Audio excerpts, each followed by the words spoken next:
Evening guys, তো কিন্তু বাবা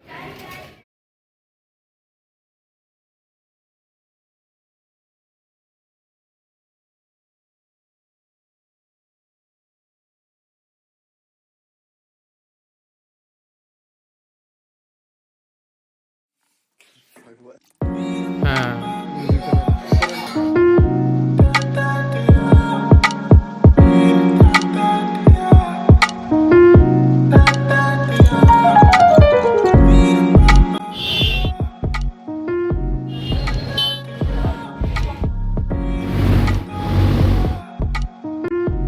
গাইস, তো আজকে হচ্ছে সানডে, আর প্রতি সানডে থেকে আমি ব্লগ শ্যুট করতে চেষ্টা করব।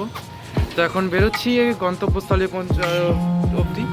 বলবো না কোথায় যাচ্ছি এখনই, তোমরা দেখতে থাকো কোথায় কত যাচ্ছি। তো চলো আজ ব্লগটা এখানে দেখতে থাকো। তো ব্লগে প্রথমে বলেছি লাইক শেয়ার সাবস্ক্রাইব করে দিও, আর চলো ব্লগটা দেখতে থাকো।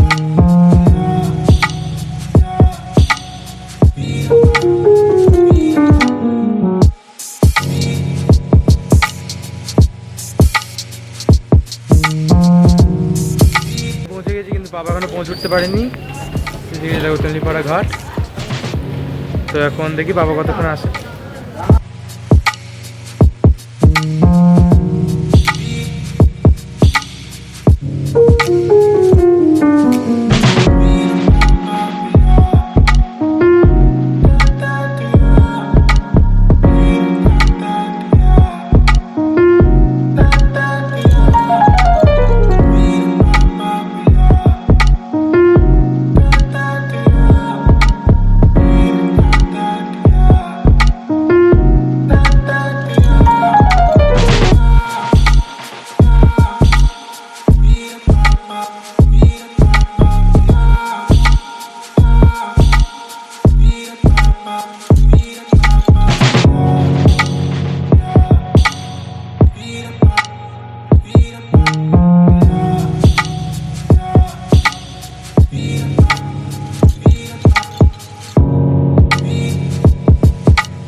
এই দোকানটা যেটা আছে, এই দোকানটা হচ্ছে পার্মানেন্ট একটা ঢাকাই পরোটার দোকান। এটাকে তুমি 12 মাস ঢাকাই পরোটা পাবে। আর এটাই হচ্ছে সেই এটা হচ্ছে সেই মূলজোড়ের মন্দির, যেটা এখানে মেলাও বসে 15ই ডিসেম্বর থেকে 15ই জানুয়ারি পর্যন্ত। এখানে এটাও হচ্ছে মন্দির, এটা তোমার শিবলিঙ্গ পাবে তুমি ম্যাক্সিমামগুলোতে। আর এখানে লাইভ প্যাঁড়া বানাচ্ছিল। এখানে সব পুজোর তুমি জিনিসপত্র কিনতে পারবে খুবই কম দামে অ্যাকচুয়ালি। আর এই মন্দিরটা আমার স্পেশালি খুবই ভালো লাগে, কারণ এটা একটা সত্যি, এটা এখন আর ডেটিং সাইট হয়ে গেছে। হ্যাঁ, নোংরামো নষ্টমো হয় না এখানে, অফকোর্স এখানে ভদ্রভাবে বসে থাকে। এটা ভদ্রভাবে বসে থাকে কি, মানে ওরকম আমি ডিস্টিংগুইশ করতে চাই না, বাট স্টিল এখানে খুব সুন্দর, মানে এনভায়রনমেন্টটা খুব সুন্দর। প্রেমিকারা বা তুমি গার্লফ্রেন্ডকে নিয়ে আসতে পারবে, তুমি নিজের ওয়াইফকে নিয়ে আসতে পারবে, তুমি নিজের বেস্ট ফ্রেন্ড বা তুমি কাউকে নিয়ে খুশি আসতে পারবে, এখানে টাইম স্পেন্ড করতে পারবে খুব সুন্দরভাবে। আমার ভাই দারুণ লেগেছে। আর এটা একটা মন্দিরের ভিউ নেওয়ার চেষ্টা করেছি একটা শট। তো তোমরাও দেখতে থাকো ব্লগটা এইভাবেই। এতক্ষণ দেখতে থাকলে লাইক শেয়ার সাবস্ক্রাইব করে দিই। এখানে কি সুন্দর খেলনার মেলা। এখানে আমার বোন যদি আসতো, এখানে সবকটাই প্রায় আমার কিনে নিয়ে হয়তো আমার পকেটটাই ওই করে দিত, মানে ছিঁড়ে ফেলতো আর কি আমার পকেটে। এত যদি কিনে দাও কিনে দাও কিনে দাও কিনে দাও করতে, এত খেলনা এখানে, এত টেডি বিয়ার। আর চলো আমরা সামনাগড়ের এবার পরোটা ট্রাই করা যাক। খুবই এক্সাইটেড এই পরোটা ট্রাই করার জন্য। এটা বলতে পারো এটা একটা ডেকার্স লিনের মতনই, এখানে এটা একটা খুবই খুবই বিখ্যাত এখানকার। চলো, খুবই এক্সাইটেড আমি ট্রাই করার জন্য। আমি আজ পর্যন্ত কোনো জিনিস হেট করিনি, কিন্তু this is not at all recommended. খুব বাজে খেতে, আমি এটা হেট করছি আজ থেকে। কেউ খাবে না, কোনো দিন না। এই যে রাস্তাটা দেখতে পাচ্ছ সোজা চলে যাচ্ছে ঘাট। সো এই যে রাস্তাটা তোমরা দেখতে পাচ্ছ সেটা, এটা সোজা চলে যাচ্ছে এটা কল্যাণী ওদিকটাতে। আর আমরা ওইদিকেই এখন এগোচ্ছি, আর এদিকেই আমরা যাচ্ছি। এদিকে রাস্তাটা আমাদের খুব ভালো লেগেছে, এদিকে ট্রেন্ডসও ছিল। একদিন আসবো এদিকে ট্রেন্ডসটাও কভার করতে। আর এই এখন ফিরছি। কি সুন্দর দেখো লাগছে, আর একেবারে খুবই সুন্দর। মেনলি আমি তুলেছি এখানে এই জলের, দেখো কি সুন্দর আমরা জলকে কিছু ফেলে, জলকে এক কথায় সাঁতরে আমরা এপারে চলে আসি। এটা সত্যি সত্যি খুব সুন্দর, খুবই ভালো লাগলো। মানে একটা সন্ধ্যা এত সুন্দর কাটাতে পারলাম আমার বাবার সাথে, সত্যি খুবই ভালো লাগলো। দেখে হয়তো বুঝতে পারছো বাড়ি এসে গেছি। তো চলো আজ এই ব্লগটা এখানে শেষ হচ্ছে। হ্যাঁ মানে ওই ওখানে পরোটার ব্লগ অ্যাকচুয়ালি করতে দেয়নি, আর অনেক কিছু হয়েছে ভিডিওতে, আমি হয়তো বলেছি, হ্যাঁ বলে দিয়েছি ভিডিওতে সব কিছু। আমি আমি রেকমেন্ড করবো সামনাগড়ে। আমার মনে হয় এবার সামনাগড়ে পরোটার ডিএন্ড এসে গেছে আমার মনে হয়, কারণ আমার মনে হয় সামনাগড়ে পরোটার আই গেস এবার দিন ফুরিয়ে এসছে। কারণ প্রথম কথা হচ্ছে ব্যবহার। তুমি যখন একটা কাস্টমার যখন একটা যাচ্ছে, তখন তুমি তার সাথে তুমি একটা কাস্টমার এক্সপেক্ট করে যে 10 টাকাই হোক, 20 টাকাই হোক, 50 টাকাই হোক, সে একটা টাকা দিয়ে খাবারটা কিনছে, রাইট?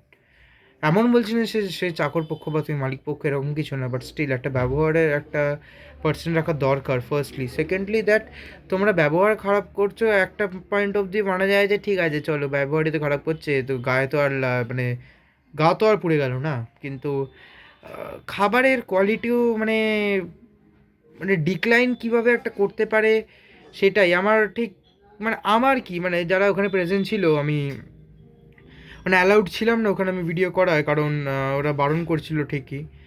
আর মেন প্রবলেম হচ্ছে যে তুমি যখন একটা জিনিসের এম্পায়ার হচ্ছ, বা তুমি যখন একটা জিনিস খুব ভালো বানাচ্ছ, দ্যাট ডাজেন্ট মিন দ্যাট তোমার মধ্যে কোনো অহংকার বা এরকম কিছু চলে আসবে ফার্স্টলি।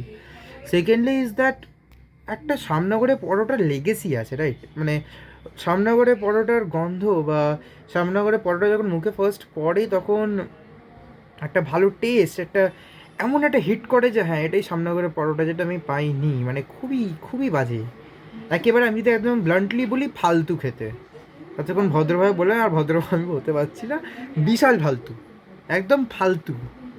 মানে আমি একদম কাউকে রেকমেন্ড করবো না আর গিয়ে খাও, কারণ হচ্ছে না ওদের দ্বারা। সবার দ্বারা কি সবসময় হয়? আমি জানি বাঘ, এবার তোমরা হয়তো কমেন্টে বলবে যে বাঘ যতই বুড়ো হোক বাঘ বাঘে থাকে, কিন্তু না, বয়স হলে বাঘেরও রিটায়ারমেন্ট নেওয়া দরকার। আমারও মনে হয় পরোটা আই গেস ওর সামনাগরে পরোটার আর দিন নেই। আর আমি রেকমেন্ড করবো কেউ খাবে না, কেউ খাবে না, এটা আমার রেকমেন্ড হবে। তো চলো এবার আমার ব্লগ দেখতে থাকো। আমি একটু হঠাৎ সিরিয়াস হইনি, আমি একটু রেগে যাইনি, কিছুতেই রেগে যাইনি, কারণ আমার যাই আসে না কিছুতে। তো চলো আজ লোডটা এখানে শেষ হচ্ছে। আই হোপ যে তোমাদের লোডটা পছন্দ হয়েছে। পছন্দ হলে লাইক শেয়ার সাবস্ক্রাইব করে দিও। অফকোর্স কমেন্ট এখানে, হ্যাঁ এখানটা কমেন্ট রিকোয়ার্ড। আর আর আর আর কমেন্ট রিকোয়ার্ড হয়ে গেলে এবার হচ্ছে এটা আমার Instagram account, do follow me on Instagram. তো চলো যে লোডটা এখানে শেষ হচ্ছে, তারা।